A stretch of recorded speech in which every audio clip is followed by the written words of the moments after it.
नमो तस्सा भगवतो अरहतो सम्मा संबुद्तस्सा नमो तस्सा भगवतो अरहतो सम्मा संबुद्तस्सा नमो तस्सा भगवतो अरहतो सम्मा संबुद्तस्सा इति पिसो भगवारहं सम्मा संबुद्धो विद्याचरण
Okay,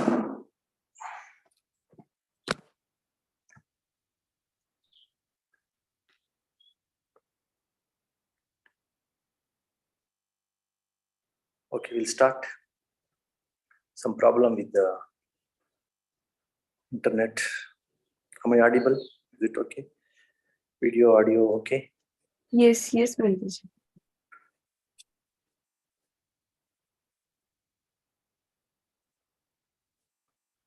Namo tassa bhagavato arahato samma sambuddhassa. Namo tassa bhagavato arahato samma sambuddhassa. Namo tassa bhagavato arahato samma sambuddhassa. Itipiso bhagavaraham samma sambuddho vidyacharana sampanno sugato lokavidu anuttaro purisadamma sarati satta deva manusanang buddho bhagavati. Namo tassa samma sambuddhassa. Swakato bhagavata dhammo sanditiko akaliko ehipassiko vapanayako pachattang veditabbo vinnuhiti. Namo tassa niyanika sadammasa. Supatipanno bhagavato savaka sango ujupatipanno bhagavato savaka sango nyaya patipanno bhagavato savaka sango samichi patipanno bhagavato savaka sango yadidang chattari purisa yugani atta purisa puggala esa bhagavato savaka sango ahuneyo pahuneyo dakkineyo anjali karaniyo anuttarang punyaketang lokasati. Namo tassa atta arya puggala mahasangasa. Okay, so this topic, this philophobia, it's one of the phobias. So sometime back we discussed on this different kinds of fears, different kinds of phobias. This philophobia is also one phobia, one kind of intense fear, unreasonable, or say uncomprehensible fear is actually a phobia, which is quite intense, but you don't know why it is so. You are not in a position to fix it with all your skillfulness, because you don't know the real cause of that fear. You don't know. So because of that reason, you can't fix it, either individual or even the psychologists or the other counselors or those the experts in that particular field. They also can't understand the root cause of that properly, authoritatively, clearly, and also they can't give the proper solutions. So that kind of intense, unreasonable fears are the phobias. And philo means like philia, phobia means philia means like some kind of liking, some kind of attraction or attachment, or love, or intimacy. All these things, they come under this philia: liking, intimacy, attraction, attachment, love. So all these things, they come under this. They can define philia. And again, if it is like, it's also one kind of mental problem. If it is too intense, attachment is too intense, liking is too intense, they are called the philias. Just like phobias, there are philias.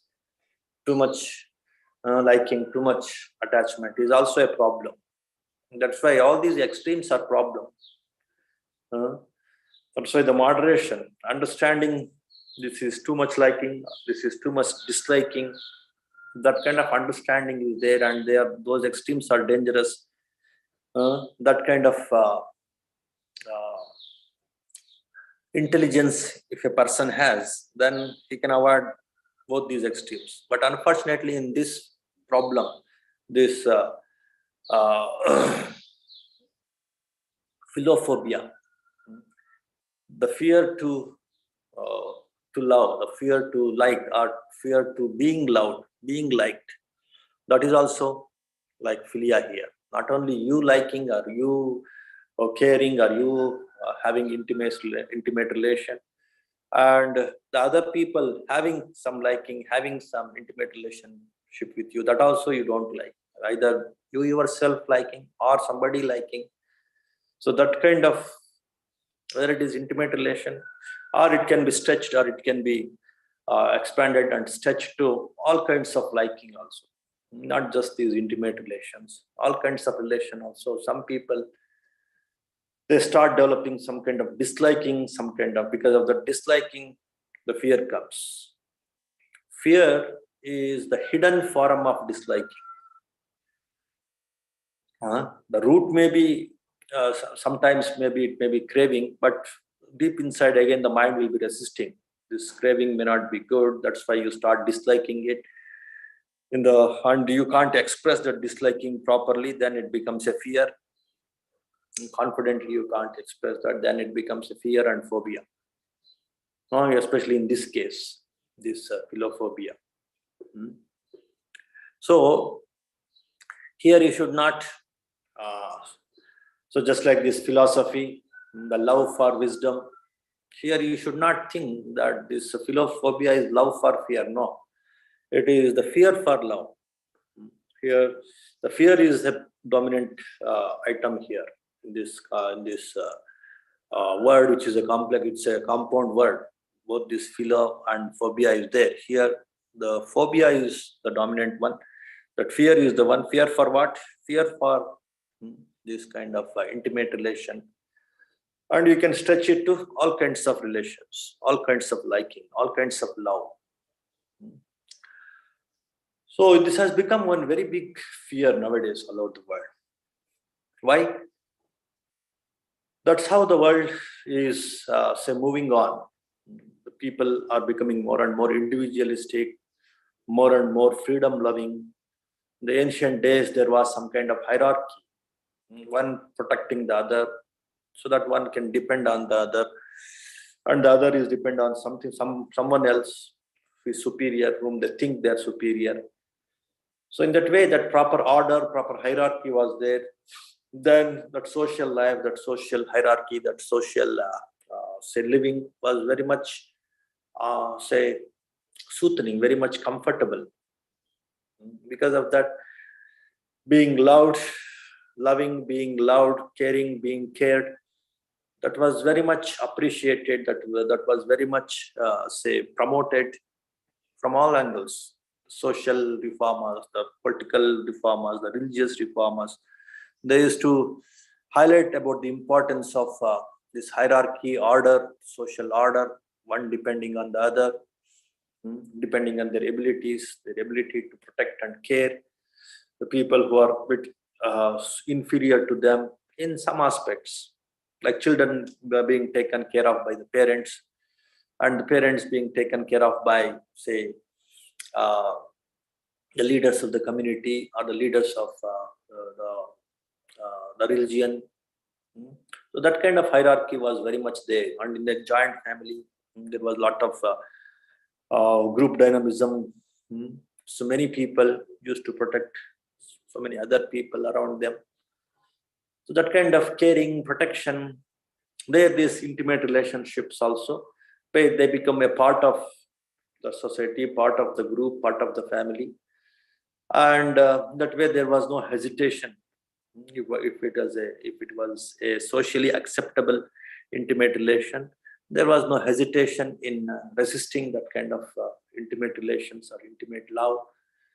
So because of that complete social acceptance and the social order and that group dynamism, where the loving or caring are very much it's a core content of the societies, in all kinds of society, whether they are of any religion or any political denomination or any political groups or religious groups or social orders, cultures, different in all kinds of cultures, some kind of dependency, some kind of order, some kind of group dynamism used to work. Because of that nature of the societies in the ancient days, ancient in the sense not a few centuries back or something like that, even a few decades back, some 3-4 decades back also, or even 2-3 decades back also, that kind of absolute social order was very much present in almost all parts of the world. But now, especially from 1 or 2 decades, this kind of say too much emphasis on individuality, individual freedom, and people are opting for that kind of individual freedom and choosing that kind of professions. And of course, sometimes you're choosing, sometimes you have to go for that kind of professions. That's how the professions are also nowadays. Unlike in the ancient days, the agriculture and the businesses done by the entire family, all the family members were involved in such kind of professions, then automatically mutual caring, mutual understanding, mutual that we feeling, that togetherness was very much there. But now when the son is in one country working for one company, the daughter is in some other country, the parents are in different places. That way, the professions are, pushing people away from one another. And because of that trend, even the individual minds are also, they are being, they're opting that kind of individualism. They're experiencing some kind of freedom, and from that freedom of being individual, that financial freedom is giving them some kind of that independent thinking and independent way of living, not depending on others as much as possible, because the individual likings and the individual aspirations are, they're getting diversified in a giant family with the same occupation. All the people have the same liking for that profession, for that occupation. There is nothing like individually thinking something in that profession. All minds, they used to work on how to make that profession more profitable. The same profession, the same occupation. But here, each individual, he has to think independently to remain in that profession, to become skillful in that profession, to progress in that profession or in that occupation. So because of this individualism in the professions, there is individualism in the thinking also. And that kind of individualism in the thinking leads to this kind of aspiration to get different kinds of freedom, the financial freedom, the social freedom, the religious freedom. So in all these aspects of life, this individuality is becoming more and more prominent.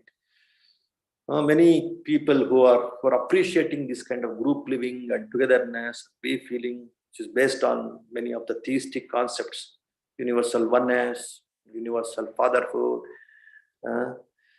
universal brotherhood. Based on those concepts, many religions, the fundamentals of many religions were based upon. They were not happy with this kind of individualistic nature, individualistic approach that's going on in the present world. But it is inevitable. It is now the trend is there like that. And because of that, main change in the thinking of the people towards that individuality. So this has become a rampant, very, very big phobia that is very much seen in the world, the present world, even in India, even not only in the cities, even in small towns, and even in the villages also. This is very much seen. It is a hidden, very big issue. It has become a big mental health issue. Not only in the Western countries, in the Asian countries or in the developing countries, also this has become a problem. Because again, it is somehow, whether you like it or not, this financial freedom or this dependence of, on these different kinds of professions, where you have to think independently, work independently. If that kind of, this occupational diversity, or this occupational diversity is making people to work for this financial freedom. Thereby, they have to think independently. They have to push themselves by thinking independently, either to achieve the financial freedom or to achieve any kind of comforts in the life. There's a lot of clashes are there between the individuals, between boy and girl, between wife and husband, between the brothers, sisters, siblings. All these clashes are very much possible because your dependence on money or other financial matters is diversified, is like say is not like common for all the family members. So because of that prime reason, nowadays you can see this is the more very important and the most prominent phobias in the world now. So in the previous discourses, the Dhamma talks, we were discussing about the other kinds of fears and other kinds of phobias, the phobias of the heights, the phobias of the snakes, the phobias of so many other things, the diseases. There are so many things we were discussing, but the deep-rooted and very much, say, rampant and very much, let's say, widespreading phobia in the world is this philophobia. There are several reasons for this philophobia. You can't say there is one reason for this philophobia. So now we will see the scientific or this medical reasons, medical causes for philophobia, and what are their approaches to treat such kind of philophobia. Just for a few minutes, 5-10 minutes, and then we will see the religious angle, how the different religions are trying to handle this philophobia, and what are their explanation about the causes for this philophobia, and what is their say remedies for this philophobia. And also then we will see, maybe for a little longer time, we will see the right view approach to handle this philophobia. The fear of being intimate with anyone, any kind of intimate relation, intimacy is scary for many people. Why is that? And what are the, and when it becomes a severe problem, and it becomes a mental health issue, then how to handle that kind of mental health problem? The three different approaches to handle that kind of phobia: the medical approach, the religious approach, and the right view approach. All these things we will see now. Now coming to the medical, say, causes and the symptoms and the approaches to handle philophobia. So as I was telling you, it is the fear to have the love or being loved, fear to have the intimate relations, or to say accept intimate relations. So that kind of fear is your philophobia. So what are the symptoms of this? There are physical symptoms and also there are psychological symptoms. What are the physical symptoms of this?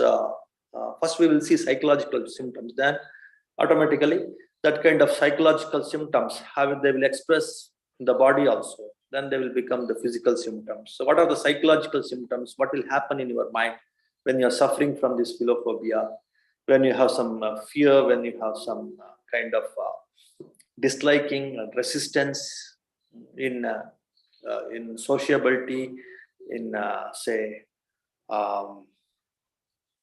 first you develop some kind of fear of rejection. Even rejection for friendship is a rejection for intimacy, rejection for say love, rejection for attachment.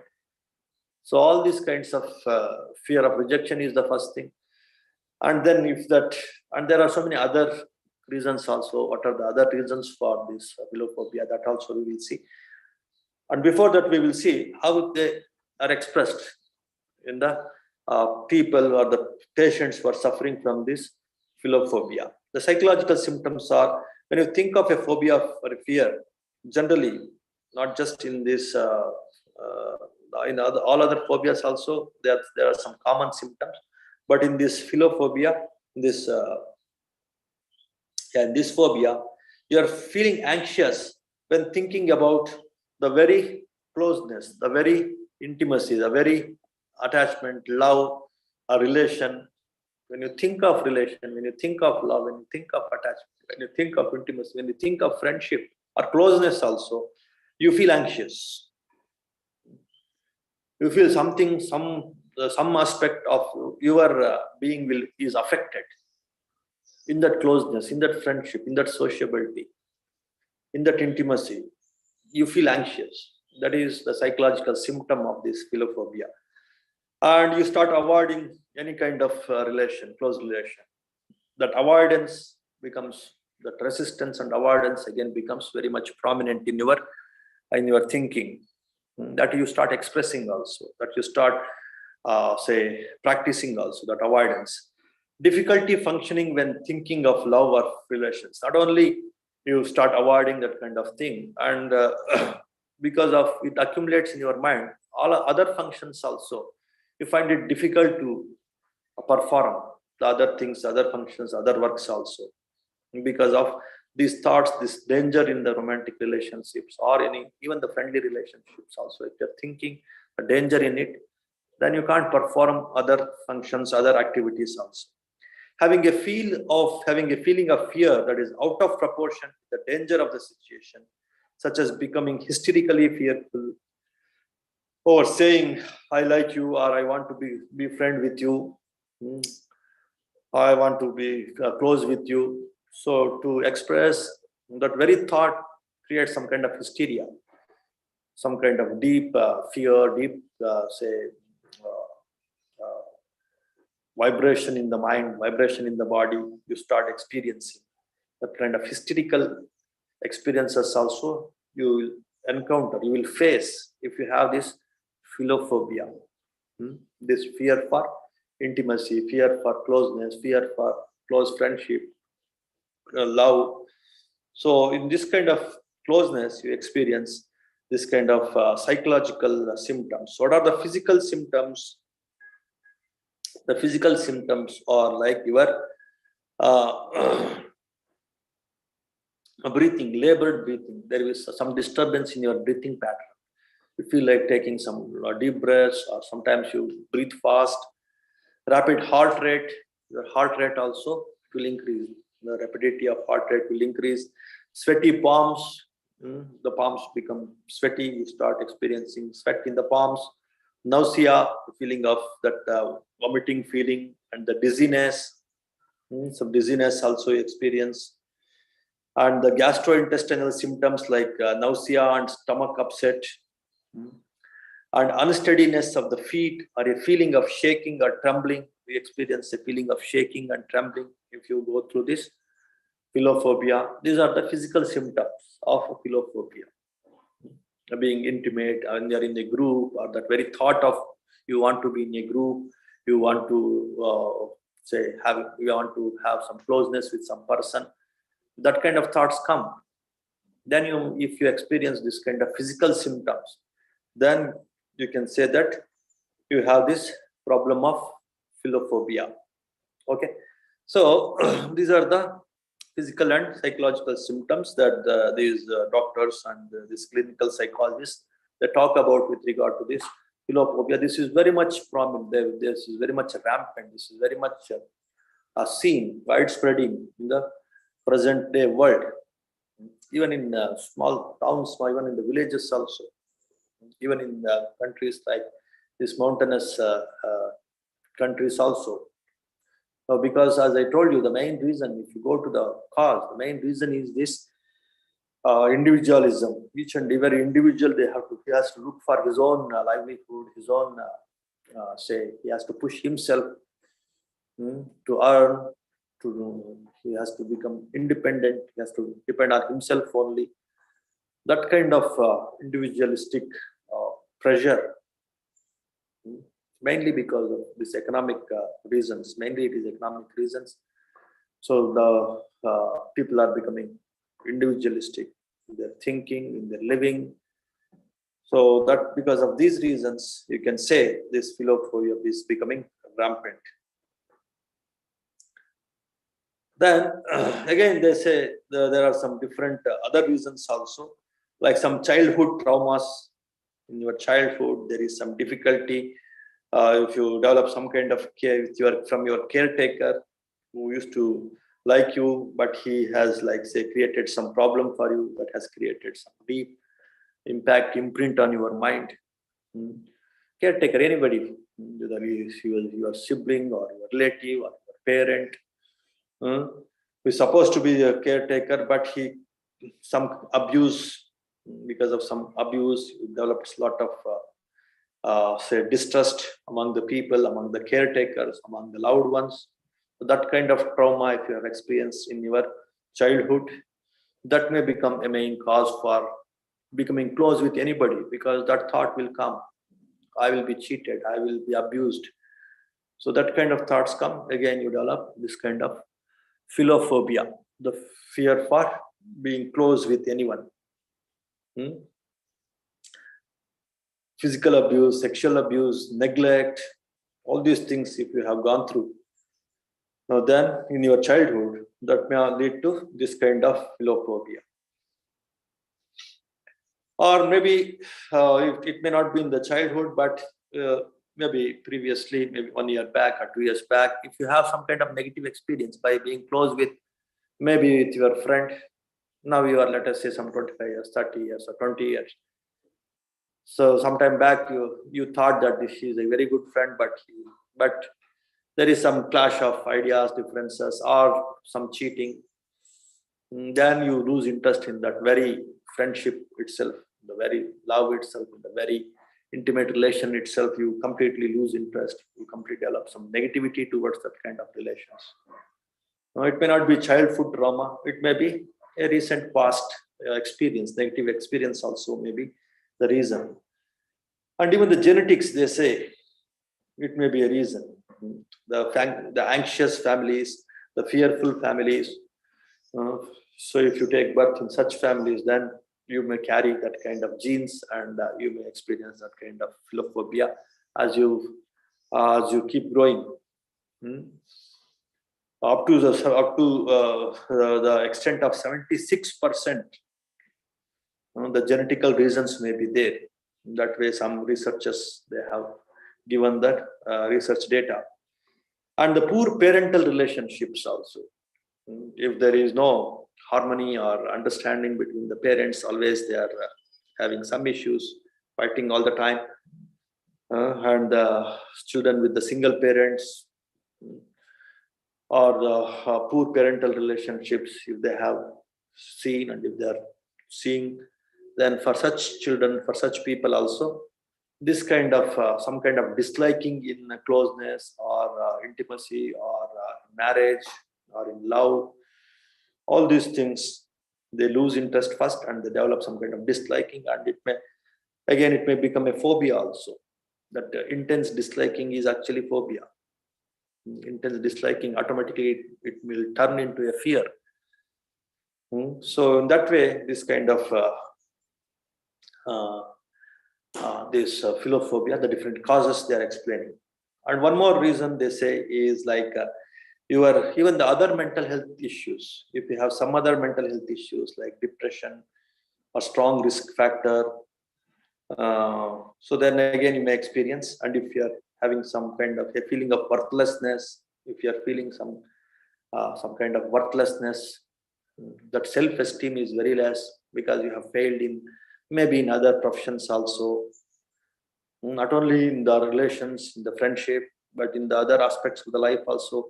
If you have failed and that kind of depression is there in your mind, then that may express in your sociability also, in your eagerness, in your enthusiasm to have some kind of close relation with others. So there also it may be expressed. So in that way, the other mental health issues also may be the reason for this philophobia. Then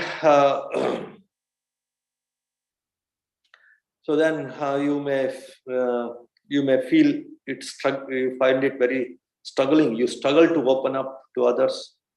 Expressing your feelings will become very difficult for you. Your ability to express your feelings,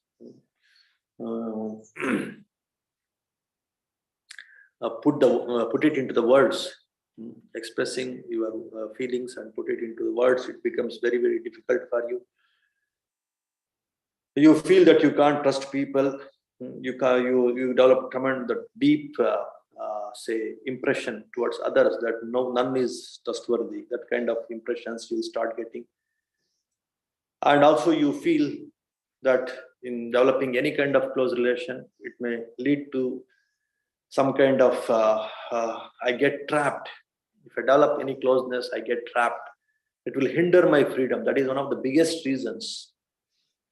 The fear of losing freedom is the main reason for this philophobia. You feel that you are lost.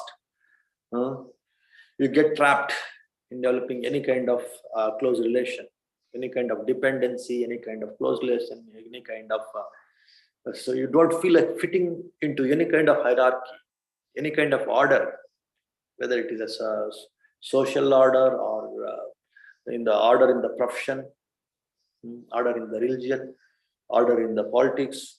You don't feel like you should fit into the order because you feel that you will be trapped, you will lose your freedom. That fear of losing freedom is one of the biggest reasons. The feeling of rejection is one thing. The second biggest reason for philophobia is the feeling of losing freedom, feeling of getting trapped and losing freedom. That is the main reason for say developing this philophobia.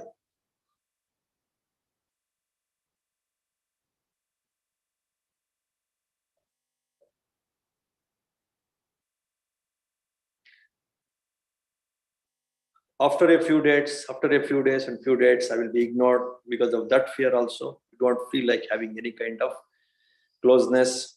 And then because again, your desire for freedom, desire for independence or individuality, you may have, you feel comfortable with physical intimacy, but not with the emotional intimacy. So, and many a times, the physical intimacy is always say burdened with the emotional intimacy. Is always it's a baggage. It's like a baggage and package. The physical intimacy is always associated with emotional intimacy. Because of that reason, you start avoiding physical intimacy also, thinking that there is a lot of emotional investment. Emotional intimacy is also very much involved in physical intimacy. Because of that kind of thinking, of course, that is very much true also. The physical intimacy is always baggaged with or always associated with your emotional intimacy. Because of that, emotional investment is very much necessary in the physical intimacy. So because of that reason, people feel like they get trapped and they lose freedom. They feel burdened. Because of these reasons also, people are developing what is called this philophobia, the fear for intimacy or attachment or love or even close friendship also. They are scared.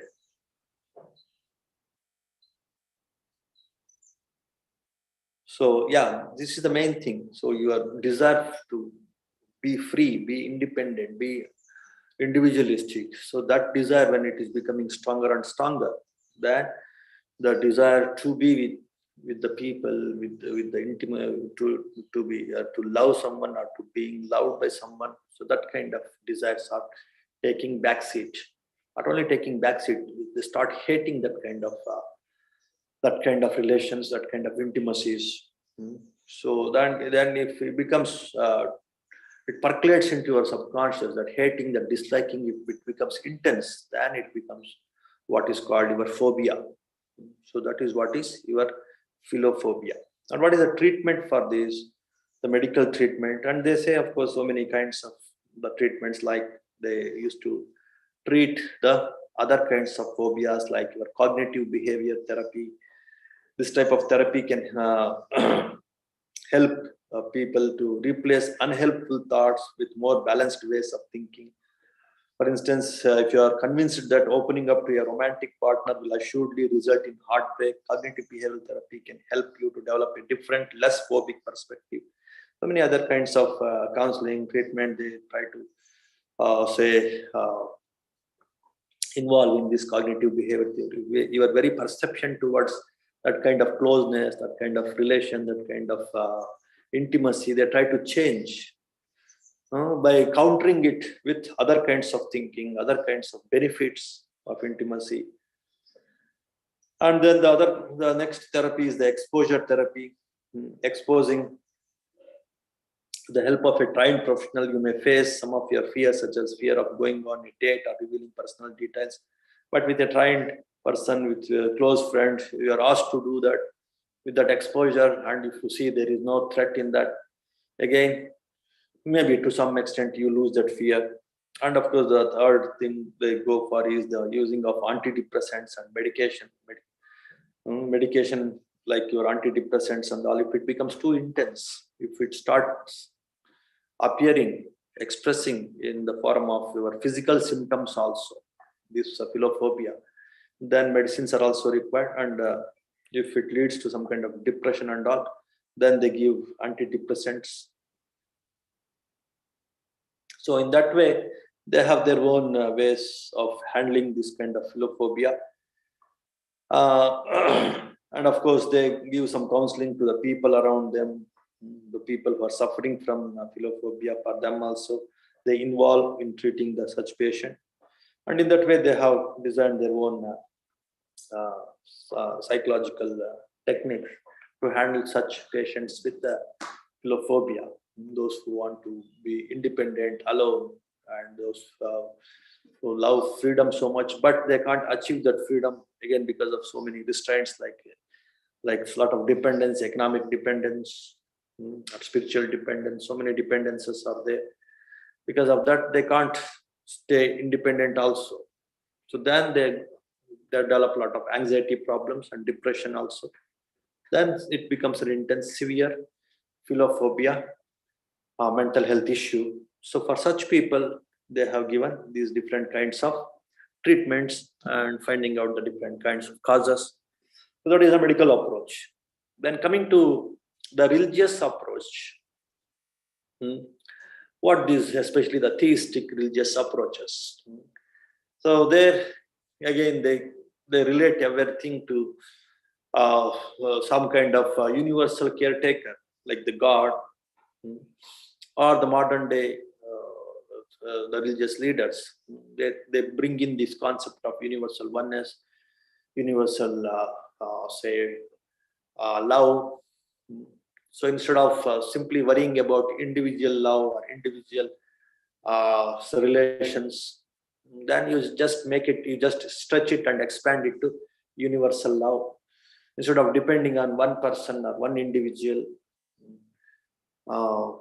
though you may call it as the love, the dependency itself as love, you can just depend on one supreme being, the God, or the representatives of God, and that hierarchy of that religion. If you fit into that hierarchy, the religious hierarchy, then there is no dependency, then your freedom will not be curtailed, and you will be like, you feel that kind of security, that kind of dependency.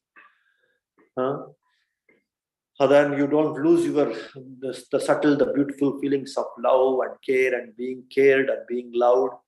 That kind of beautiful feelings also will not be lost. At the same time, your freedom also will not be lost. To some extent, you can do whatever you want to do in the society, in your profession, but you have some dependence, like God or the representatives of God or the spiritual leaders, the religious leaders. So at least have that kind of dependency, some trust on this hierarchy. In that way they promote, so that it helps for so many people.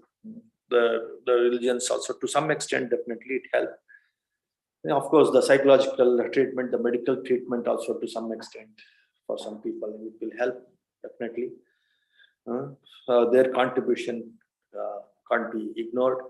Definitely they are contributing so much. The religions, the medicines, the psychological, the scientists, the scientific medical approach also is helping. But of course, they have their own limitations also. When the trend is like this,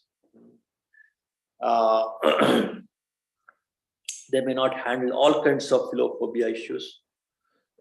But there are a few things if the patients can incorporate in the treatment from the right view approach also, then I think the philophobia can be handled to a great extent. The accepting that very idea of philophobia, in a way, this fear is good, just like I was telling in the previous discourses about these good fears, bad fears, and all. So this fear of intimacy, fear of closeness, fear of love, fear of being loved, this is okay, and it is good to do something better. If this fear is actually a good fear, this will help me to avoid, of course, that kind of intimacies, to take up one balanced lifestyle of not hating or not liking, not disliking or not liking too much, having a balanced approach towards life, having an equanimous approach, having an objective approach. So that kind of middle path approach you will start learning. If you have this little bit of, if you start looking this philophobia in a positive way, it has some positive benefits also in that way. If you start looking, then you can derive a lot of benefits, and you won't get trapped in this either too much liking or in this too much disliking. That's how the world is. If they think that liking is dangerous, they completely start disliking.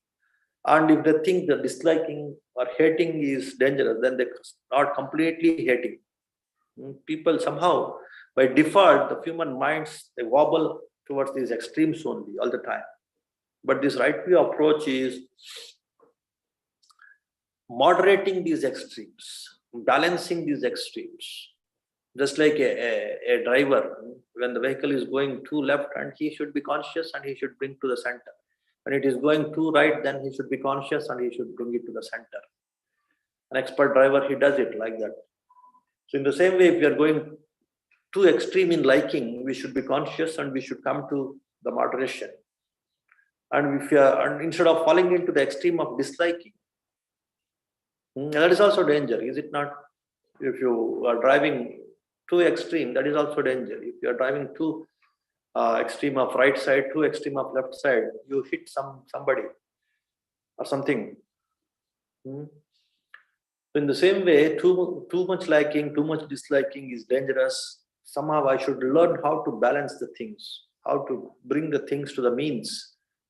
If that kind of skillfulness is developed, even in these relations, even in this liking and disliking, even with the people, even with the situations, that kind of balancing, that kind of equanimity, that kind of objectivity, that kind of awareness, objective awareness, so that you can easily bring that extreme into towards the means, either it is liking extreme or disliking extreme. If you are able to bring your mind, thereby your activities, to the means, that is the right view approach. The same approach is suitable here in handling this philophobia. And if you accept this philophobia is there, instead of hating that phobia, instead of developing more fear by hating that philophobia, if you accept it, then you will get a lot of insights, a lot of skills to come to the means. And that is the positive side of philophobia that I'm going to, that I wanted to explain now, by taking the actual words of Buddha in Dhammapala. There is one one chapter called Piyavagga. Piya means like the closeness, that intimacy. So intimacy, one need not be scared of intimacy, but understanding the intimacy and the consequences of intimacy is what is right view. Instead of being scared of intimacy and developing this philophobia, understand this intimacy and develop this skillfulness of coming to the means, instead of falling into the extremes of fear or extremes of intimacy. So come to the means, come to this moderation, come to this moderate approach. That is what is the right view approach. So for that, what are these different verses given by Buddha is quite interesting. There are some 6-7 verses. I want to give all those 6-7 verses because I find all of them are quite interesting with some background stories also. So some 15-20 minutes, I think we will see these verses. Of course, they're quite interesting. So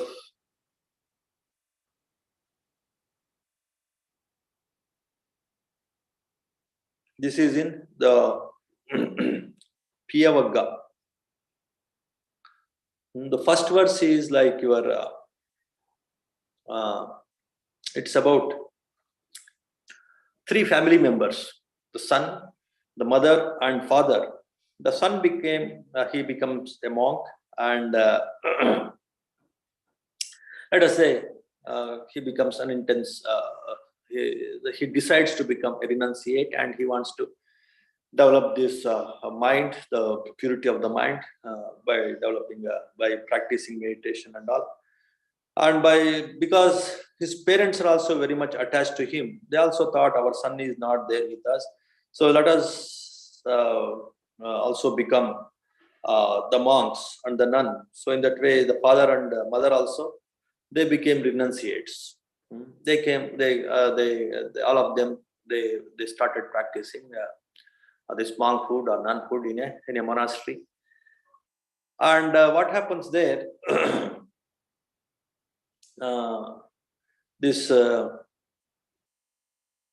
They were so intimate.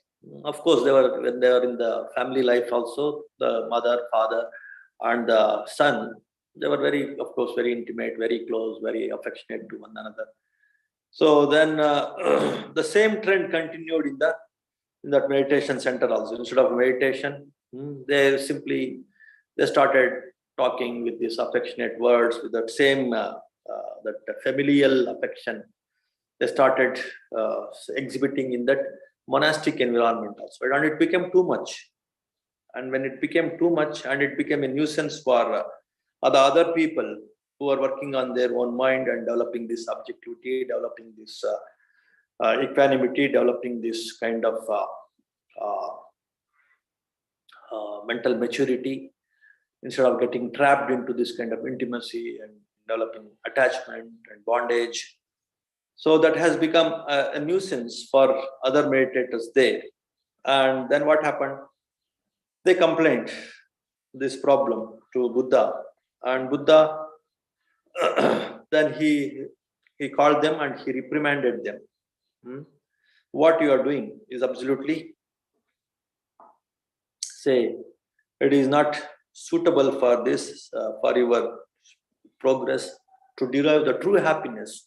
Why equanimity is very much important, why objectivity is very much important, why not falling into this extremes of liking and disliking is rejected, is discouraged.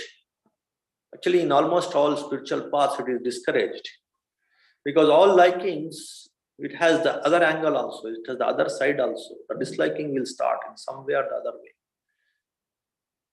So that means that both are some kind of say burden only. Liking is also a burden, and disliking is also a burden. So you get oppressed by these burdens if you get trapped into this kind of intimacies or aversions or hatred. And actually they go in a say cyclical way. If you are into this kind of liking too much, intimacy too much, then definitely you fall into disliking and disappointment also.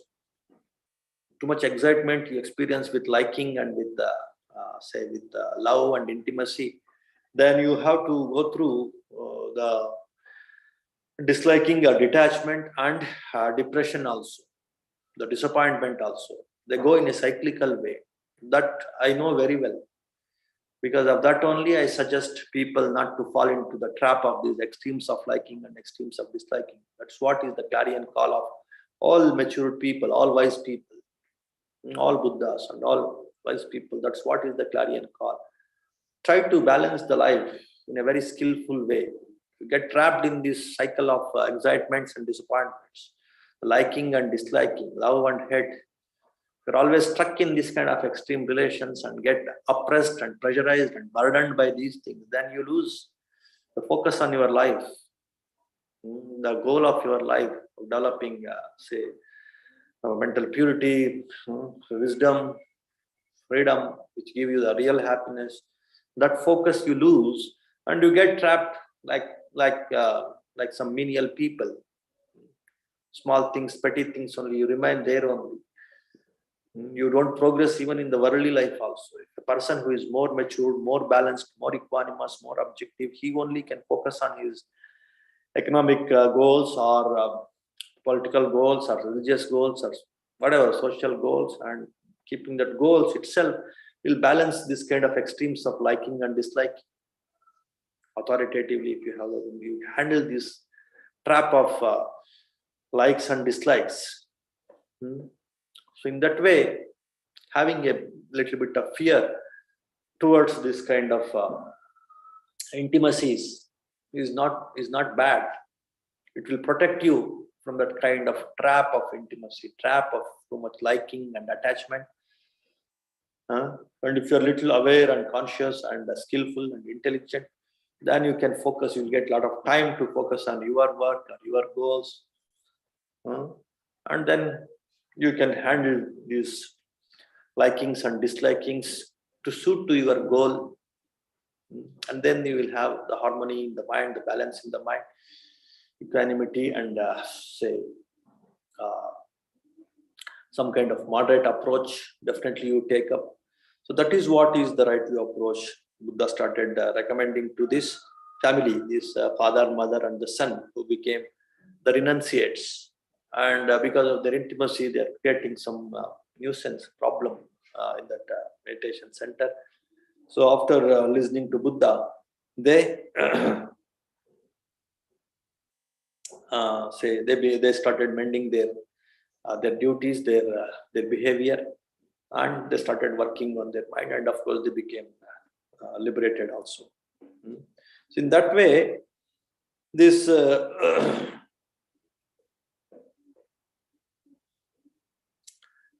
in this Piyavagga, Buddha started giving so many teachings to different people, to different circumstances who are having this kind of too much attachment, and to create some kind of fear in their minds. The problems of attachment, by explaining the problems of attachment and developing that understanding and developing that good fear, developing some kind of good fear towards attachments. So attachments, if you fear a little bit with consciousness, with awareness, with understanding, the attachments will put me into this kind of trap and this kind of suffering of bondage. With that kind of understanding, if you develop, and the fear towards this this intimacy, you can handle it very easily. That is the power of understanding. That is the power of realizing the problem with the right view. Any kind of extreme intimacy or extreme hatred, they are equally bad. Whether it is extreme hatred or extreme intimacy, by losing your freedom, by losing your mindfulness. If I fall into the trap of extreme intimacy, I lose my freedom, I lose my mindfulness. If that understanding is there, then you don't develop. First of all, you don't develop that fear of intimacy. And the second thing is, if at all, if you have that kind of fear, you can easily handle it. It's okay by accepting that fear, by understanding the positive side of that fear, thinking that there are some positive things also in this fear. You accept that fear and you start handling that fear with a lot of confidence and clarity. Okay, so that is the right view approach to handle this philophobia, this fear of intimacy. Then seek no intimacy with the beloved and also not with the unloved. There is no need to have intimacy with the beloved, thinking that, oh, we are born for each other. That trend has gone. We are born for each other and we will be together for 7 lives, 7,000 lives, 21,000 lives. All the trend has gone now. Now the world is becoming independent and individualistic. Now, as it's just a role play, one should play those kind of roles. That's all. As a husband, as a wife, as a son, as an employee, or as a father, or as a friend. What is my role? How best I can meet my duties by having this role? That's all. So inside, one should completely experience that kind of freedom, keeping that freedom always intact. You should handle the relation. Should handle that responsibility. That relation should be a responsibility with understanding, with freedom. Then you will not develop this kind of fears of intimacy or fears of love, fears of attachment. So in that way, Buddha is reprimanding, Buddha is instructing some of these people who are trapped in these intimacies, and when that intimacy is broken, how much miserable they become, and how much say depression they develop. So for such people, Buddha used to catch them, and Buddha used to give these teachings on equanimity, teachings on balancing, teachings on moderation, of not getting trapped into the extremes, and with that moderation, with that balancing ability in the mind, how to work on purifying the mind with more balance, with more stillness, and then how to give away all these defilements of the mind to derive the true happiness and absolute happiness of absolute freedom, that is Nibbana. Also Buddha used to teach. With such kind of people who are trapped in these extremes of fears or extremes of intimacy, extremes of intimacy will definitely lead to extremes of disappointments also, and extremes of fears also. So such people, they could easily understand the right view teachings of Buddha, which are mind-centered, which are moderation-centered, which are centered on, say, not falling into the trap of this love or hatred, liking or disliking. So that kind of moderation is very suitable for those who got the kicks of either too much intimacy or too much rejection or disappointment. For such people, Buddha used to give this kind of discourses or verses. Therefore, hold nothing dear, for separation from the dear is painful. There are no bonds for those who have nothing beloved or unloved. For a person who has developed his mind, who has developed a lot of equanimity and freedom, and who is enjoying that happiness of freedom, happiness of that moderation, that happiness of equanimity. For such a person, there is nothing like a few things to be loved and a few things to be unloved. There is nothing like that. Everything is okay. Everything is fine for such a person, because he has derived the happiness by within. There is no need for him to look for happiness outside. And when he's looking for happiness outside in the form of love, in the form of attachment or intimacy, then that is, everything is anicca, impermanent, you see, and everything is cyclical, you see. All these are defilements after all. This attachment is also defilement, intimacy is also defilement, and the defilement, it's ever changing. It will change to its other form, that is hatred. So because of that reason, don't depend on these defilements, which will bring you sooner or later the disappointment and stress and this depression only. And when you learn how to calm down and purify your mind with not falling into these extremes of defilement, and when you derive the true happiness of freedom and the stillness, then everything is okay for you. There is no need to get trapped into these objects of intimacy and objects of hatred. And in that way, there are so many other verses also for different people. Buddha gives this verse, and once one very famous lay supporter of Buddha, Vishaka, she lost her grandson or granddaughter. So she used to love her granddaughter too much, and it became a big suffering for her. It's a great grief and remorse, great suffering she started developing.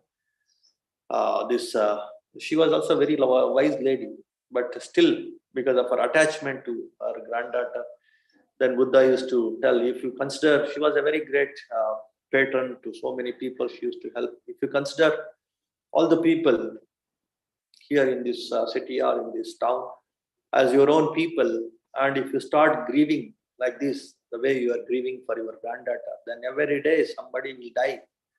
Then there is no end for your suffering, then there is no end for your grief. Every moment you will lead your life with this grief only. So come out of this kind of attachment, come out of this kind of grief, be balanced, be little objective, be dependent on your own mind purity for your happiness. And whatever roles you're playing as a grandmother or a caretaker or a protector or a supporter, just do it with that kind of detached mind. So in that way, Buddha used to give her some advice, and then she became very calm and she could come out of that grief, and she developed a lot of insights. And she became Sotapanna Arya also. She could see the glimpses of Nibbana also. So in that way, Buddha, once a person was supposed to marry a girl, but she died, that bride died when she was traveling from her mother's place, mother's house to this bridegroom's house. She died, and this bridegroom developed a lot of grief and lot of misery, lamentation, grief, misery he developed. And again Buddha gave the discourse of again from this kamato jayati soko kamato jayati bayam kamato vipamuchanto rati soko kuto bayam piyato jayati soko piyato jayati bayam piyato vipamuttasa kuto soko kuto bayam. So if from this attachment, from this endearment, from this love, from this lust, from this intimacy only, fear starts. So kamatos, piyatos, jayati, soko. Grief also starts. Soko means grief, shoka. Bhaya. Piyato, jayati, bayang. From this liking, from this endearment only, the fear starts. From this endearment only, the grief starts. So this grief and the fear starts from this endearment, from this love, from this lust, from this love, from this intimacy only. When you give up this love, lust, intimacy, endearment, all this kind of attachment, then where is fear, then where is grief? That's what is the meaning of these stanzas. So by listening this kind of stanzas, many people who are depressed of losing something which is very, very dear to them, and who are completely disillusioned, depressed, disappointed, they could correctly grasp this path of moderation, path of middle path, this middle path approach, path of non-extremism, path of art of balancing the life, and thereby developing equanimity, developing stillness, developing purity, and deriving the true happiness of purity, true happiness of freedom. They could become Aryas, they could become enlightened ones. They could derive success by becoming Swatapannas, even in their household life also. They could they could perform their duties as with lot of responsibility, with lot of energy, at the same time with lot of freedom also. That's what is required even today for The householders also. They should realize the importance of this art of balancing, art of being objective, art of being not falling into the extremes, art of being equanimous and focusing on their goals in the life, and of course associating the worldly goals with the goals of the spirituality, like developing morality, concentration, and understanding wisdom, sila, samadhi, panya, associating or combining these spiritual goals with the worldly goals. Then you achieve tremendous equanimity, tremendous objectivity, tremendous maturity. Thereby you won't get trapped into these kinds of extremes of intimacy, extremes of fear that comes from this intimacy, like these philophobias. And you achieve in the worldly life also, and you progress in the spiritual life also. Okay, so that is what is the teachings of Buddha to these different kinds of people who have gone through this kind of deep depressions, which they developed because of the deep intimacies.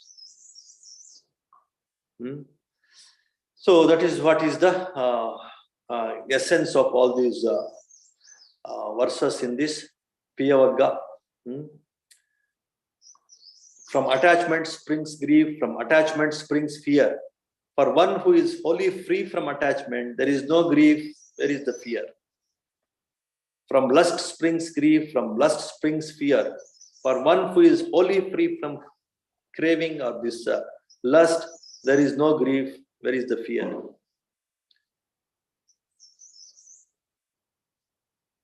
But instead of having dearness to this kind of individuals, to this kind of sensual things, of this kind of egos, people develop a lot of attachment to some unnecessary egos or unnecessary sensual things. You can see in the news also, many people, youngsters, how much they get trapped into these sensual things with a lot of craving, and thereby they completely spoil their life. Youngsters, they are toppers in their colleges. Once they get trapped into this kind of too much intimacy, too much love, too much attachment, they completely spoil their life. They can become murderers, they can become killers. They have become.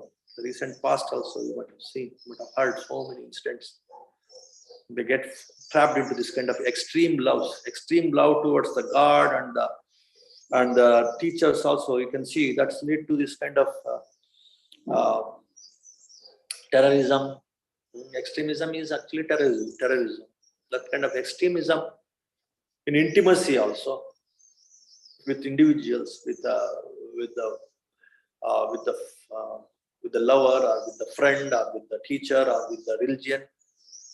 That kind of extreme likings, they end up in nowhere. That's why if you have this fear for extremism, fear for intimacy, there is no harm in it. It's actually a positive thing. If that kind of understanding you develop, then this question of philophobia will not arise. It can be handled, say at the level of the root itself. Then you will learn the importance of being balanced, being equanimous, being objective, being focused on your goals, both spiritual goals and worldly goals, and then the balance these extremes according to these extreme people who are around you. Definitely people expect some intimacy from you, or some people start hating you. In the midst of such people, you will learn how to handle such people towards and use them towards your goal, so that they too will be benefited and you too will be benefited, both worldly and also in the spiritual progress. Those skills definitely will get by practicing this right view techniques, right view meditations, right view skills, right view meritorious actions. If you keep practicing, then you automatically come out of this intimacy and also the fear of intimacy. When you are scared of intimacy, that only is the fear of intimacy. That only is the philophobia. When you understood intimacy, then you have definitely understood there is no need to develop the fear for intimacy. So that is what is the beauty of this. of these verses of this right view approach. And instead of developing this kind of intimacies towards these unnecessary, ever-changing, fleeting things like the flesh, like the individuals, like the egos, like the friend, husband, or lover, or these extreme teachers, extreme religions. So where you have to develop your love? You have to develop your love for the virtues of generosity. You develop your love for virtues of purity. Develop your love for virtues of meritorious actions, merits. For the merits, you develop your love. For meditation, develop your love. For right view, develop your love. That will take you in the proper way. That will take you in this path of moderation. Instead of developing love, intimacy towards all these fleeting, sensual, egoistic intimacies, develop intimacy, develop love towards this kind of virtues, this kind of right view, this kind of right path, this kind of right goal, Nibbana. Or you can associate that right goal of Nibbana or these spiritual right goals with the worldly goals also. You can associate and have those goals and start working for those goals also. Then you don't get trapped into this kind of any kind of fleeting, ephemeral, silly intimacies. You can handle them. I don't say that you should be completely free from the sensual pleasures. You can handle them with a lot of freedom, with a lot of skillfulness. You don't get trapped into that kind of intimacies which can completely squeeze your energies. You have to, all your emotional investment will completely squeeze you. That kind of emotional intimacy, you can, the silly or the squeezing emotional intimacy, you can escape. So that is what is the skillful way of handling these essential things also. If you have this moderate approach, right view approach, or this, when you have this love for freedom, love for these spiritual goals like meritorious actions, meditations, right view meditations, automatically they will save you not to fall into this intimacy or the fear that comes out of that intimacy.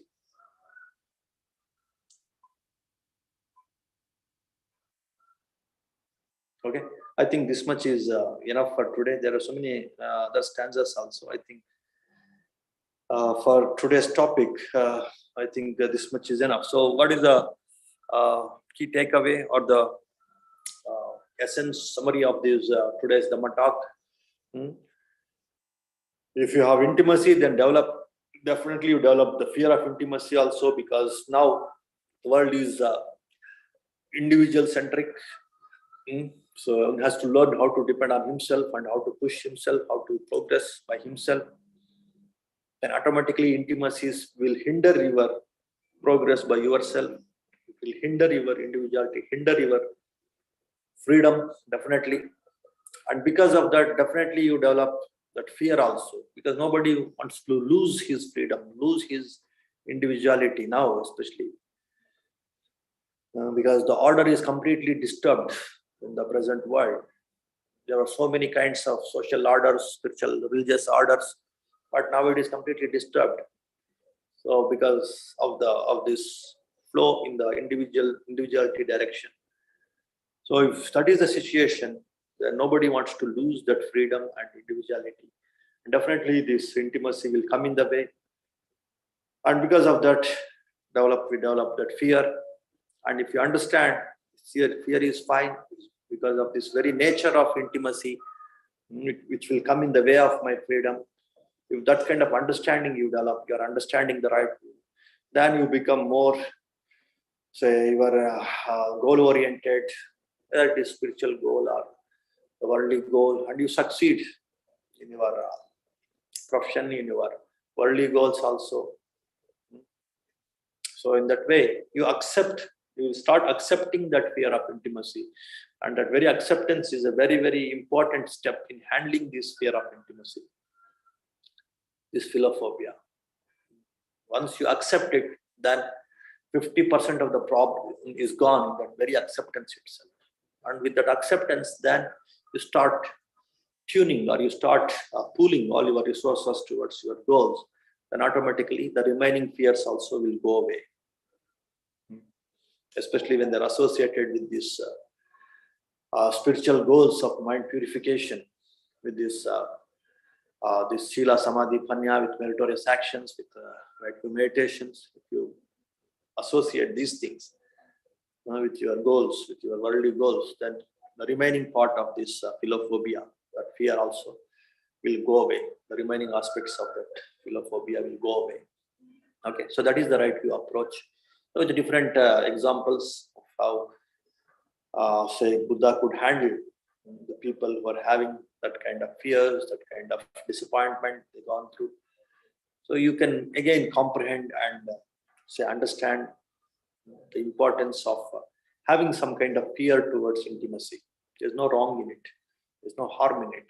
So develop that kind of wisdom, then automatically you can handle any relation according to what is suitable, that is supportive to your goals. In that way, you can handle the relations. Okay, so that is today's topic on this philophobia. If you have some quick questions, you can ask. Then we'll conclude.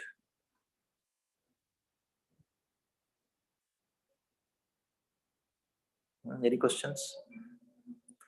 If no questions, then we'll conclude with one small chanting.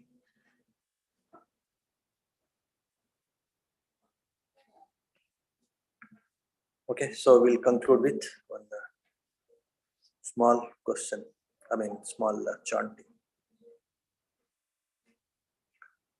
Namo tassa bhagavato arahato samma sambuddhassa bhavatu sabba mangalang rakkantu sabba devata sabba buddhanubhavena sabba dhammanubhavena sabba sanghanubhavena sada swati bhavantu te sukhi bhave yanmi dukho aham nicha aham viya ida cha me sukhi hontu majjata chatavedino imam higammante dhamme satta hontu sukhi sada ato parancharadjesu chakkavale sujantano sadhu sadhu sadhu sadhu sukhi hontu mangala.